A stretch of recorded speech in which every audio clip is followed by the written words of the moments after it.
Well, good afternoon, everybody. My name is Stephen Meade. I'm the managing broker here at Domicile Real Estate. We work mainly in Los Angeles and Orange counties. And of course, we are the firm if you love houses, which I hope you do. Um, Kind of something that's a little bit different this week. I think a lot of us have had this feeling that the market was starting to shift in an interesting way. I think the SVB banking things actually jolted the market a bit and gave them a bit of a boost as mortgage rates dropped. And that's really kind of a big driving force. But we have this sort of thing that's been sitting in the background that really is probably the most dominant force in our market, and that is the lock in effect. And we're now starting to see what happens if you have the lock in effect and an uptick in demand. And honestly, for buyers out there, it's not pretty. For sellers, I think if you were afraid that you would completely miss your chance, you hadn't. While it is not like it was at this time last year, it is still a very good market for sellers if you were priced right in most price categories. So let's go ahead. Let's jump into our market update. It is March 28th. We are just at about the end of the first quarter of 2023. Let's see how we're doing and what I think is going to be happening in the next couple of months.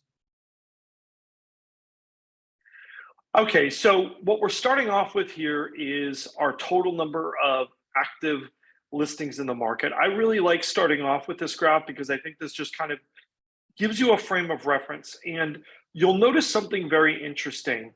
This is where we were last year. And what shape do you see here? You see an upward slope that gains some steam through the spring and then peaks in the summer. And what do we have here in our under 1 million category? We have a downward slope. That means inventory is going down. And in fact, the scary part here is that inventory really, at least under $1 million, is not that much higher than it was at this point last year. So we are reaching a point where inventory may actually be worse than it was last year. If you're a seller, this is good news for you because it means you don't have a lot of competition going on the market. If you're a buyer, this means there is absolutely competition for those most desirable listings. Even in our upper end price range here, you see we have a little bit more inventory than last year, but really not that much. And you'll also notice this is also flat or maybe even a slightly downward slope. It is not rising inventory. So these are very noteworthy things to understand in our market. If we look at our new listings that have come up, right, like this is our supply side of our equation. What is the supply of housing? We got a little bit of a bump a few weeks ago in new listings, and now that's even tapering off.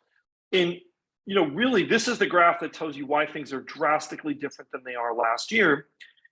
We are currently under 2,000 new homes under $1 million in LA and Orange counties in the last 14 days.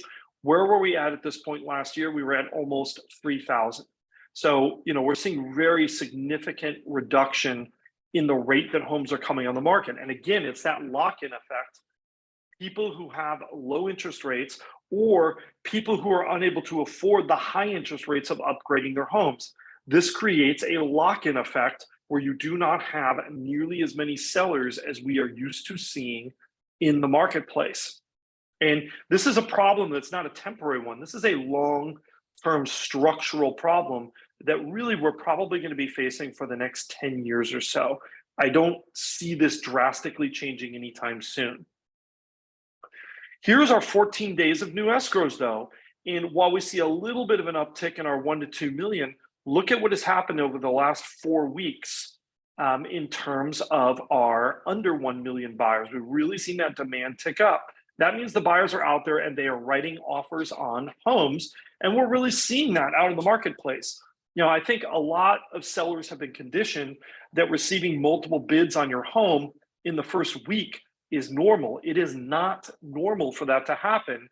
And while at the peak of things, I'd say, if you're a seller, you expected to get 10 or 15 offers. I think today, if you've got a home that is priced correctly and is a desirable product, I think you're seeing more in that 2 to 5 range. So it's not nearly as crazy, but those buyers are indeed out there and they are writing offers on homes.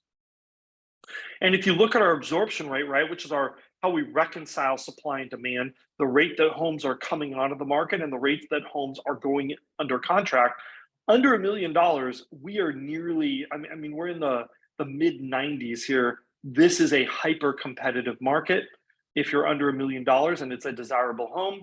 And in our 1 to 2 million, we are still at around that 80% level, which is a competitive market, maybe not hyper competitive in that upper price range. But if you look here at our closed prices, let's take a second and really kind of analyze what's going on. So if we look at our 75th percentile, right, these are the top quartile of homes. This number, you saw a steady kind of reduction in price over the last maybe 10 months. And then we hit this kind of bottom point in closings here at the end of January. So that really meant people who were shopping for a home at the end of December in this price range got the best deal. And in fact, that's actually pretty close to being true in all of our price categories, right? If you were a shopper at the middle to end of December, that's really the sort of the low point of prices. But look at what has happened here in this upper price range. Wow, people suddenly found some coins in those couch cushions and they are out buying in these upper price ranges. Even in our median, look at what's happened over the last 4 to 6 weeks. We have seen us really reverse pretty much all of the price reductions we had seen since July of last year. We recouped all of that in the space of about 6 weeks. Very interesting.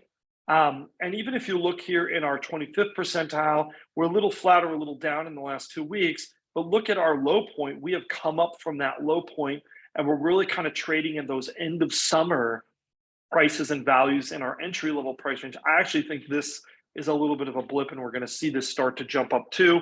Remember those entry level buyers, that first quartile or first 25th percentile, those are the buyers that are the most sensitive to interest rate. As you go up, the buyers are less and less sensitive to interest rates. Now, if we look at our percent still active after 14 days in the market, this is a measurement of competitiveness. The higher number is a less competitive market. Look at the trend. We peaked and now it has been heading downward, indicating a more competitive market.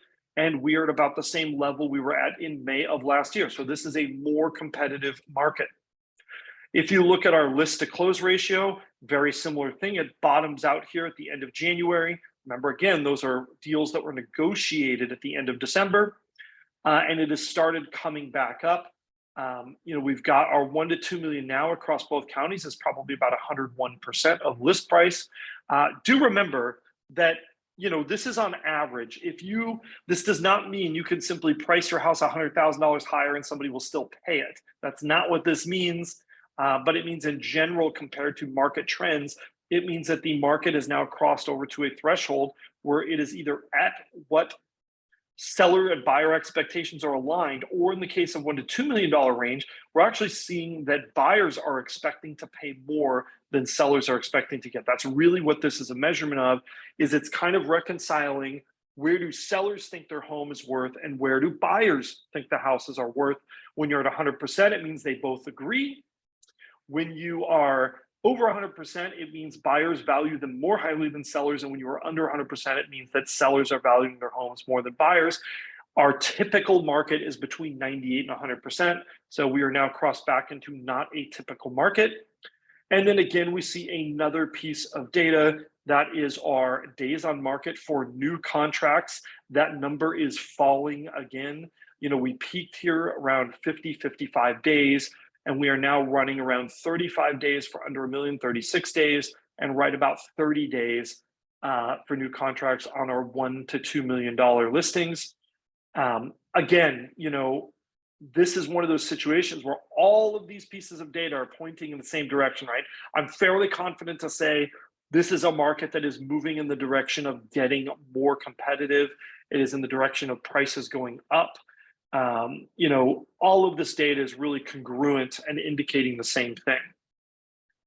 Now we have the three-way, and those of you who have been watching for a while, this is indeed my favorite graph. We are still waiting for some of those CPI numbers. You'll notice that rents kind of jumped up and then, were a little soft and kind of rebounded a little bit, but we're really riding this number, and we've been there for, quite a while now, since 11 months.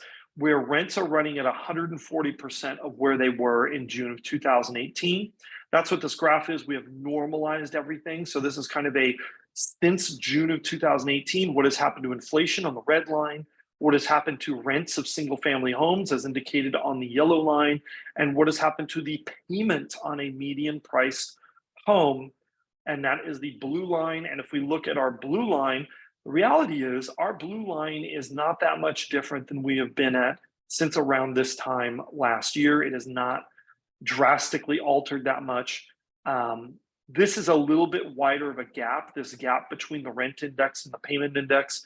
You'll notice I generally like it to be a little bit closer together within this 20% margin. And I think if rates go down, that actually will indeed happen to some degree, or we'll start to see rents come up to meet it. But this is not a huge gap like we saw back here, or in this zone, we were approaching kind of a 40% gap. You'll see this number fluctuates a bit, mainly based on interest rates, but that payment index is a combination of prevailing interest rates and median home price. Finally, we have our prevailing mortgage rates. As you can see, we kind of did this big rise up towards the end of the year, then we fell steadily. We hit another little peak here, and then we started to fall again. This is kind of the sort of banking mini crisis, as you're seeing. I want to talk a little bit about interest rates and expectations.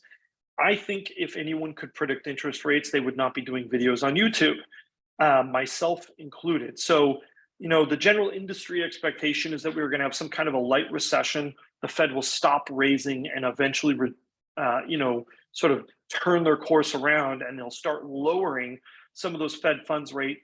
The reality is mortgage rates are really a function of what do people think about the future of inflation. So it's not necessarily the inflation right now, but inflation over the next 10 years, because that's the average lifespan of a 30-year fixed mortgage is about 10 years.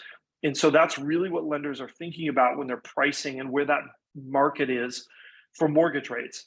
I do think there's a belief at this point in time that the Fed will get inflation under control, that it will be tamed, and that we will be able to return to kind of a long-term, something in that 2 to 3% range. And I think we're going to see that's going to really keep those mortgage rates from jumping. I don't really foresee them jumping above 7%. I'm knocking on wood as I say this. I could be totally wrong about that, but I think we're going to kind of bounce in this range. Today, FHA 30-year fixed rate mortgages are in the low fives, right? So, people say the 5% are gone. Not true. They are still there. Jumbos are around the mid fives, and we're seeing conventional kind of in the high fives, low sixes. I think we're going to see things kind of playing in this range, plus or minus 0.5% from where we are, mainly for the rest of the year. I don't think we're going to see a huge movement too far in one direction, but I think we're going to see some fluctuations. Little bit of business to take care of. So we are doing a webinar tonight. Today is March 28th. We're going to do that at 5:30 p.m. This is for people who would like to buy their first multi-unit property with a low down payment. So 30-minute webinar. You don't have to show up on camera. It doesn't cost you any money. We've got a link down in there in the sign up, link in the description, as it were on YouTube. If you're on Facebook, I think we're going to do a separate post for this too with a sign up link as well for that. Again, it doesn't cost you any money, gets you a chance to ask questions, learn some things. And again, it's about 25 minutes and then 5 minutes for questions. So not a super long webinar, but obviously designed. If you have extra questions, you can reach out to us afterwards. Do not forget to like, subscribe, and hit that notification bell. And thanks for being with us, and we'll see you again real soon.